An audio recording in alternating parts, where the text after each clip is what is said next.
Yusek, iano lang po namin, i-stress lang namin, based on age gap. Yeah, apo. And number two, yung request po ni Senator Marcoleta, we will be furnishing you with the 2023, 2024, and 2025 age gap following the format submitted Yes, sir. similar to 2020. Yes, sir. Mr. Chair, Chairman. kasi po itong binigay nyo based on GAA kaya medyo hindi comparative. At Yusek Ador, nasabi ko rin sa iyo na pwedeng isama rin yung sa party list. Kasi dito po sa sinabit ninyo itong 2026 based on age gap, walang party list dito eh. Bakit ko po ini-insist yun? Meron pong party list kasi na contractor congressman. Alam na po ninyo siguro kung sino yung sinasabi ko. Yung pong ordinary party list, masaya na siya sa 150 million allocable. Pero po yung contractor party list, iba po yun.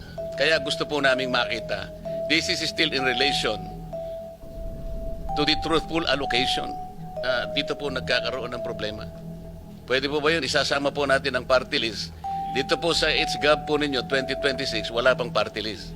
At tama po Mr. Chairman, because the party list wala ko siyang distrito will try to extract as Opo, much as possible. wala kaming kasi kung ano lang po available. nationwide po kami. Pero makukuha nyo kung ilan po yung na-allocate per party list.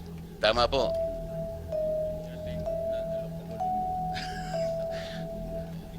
Mr. Chairman, to be quite honest, I'm asking.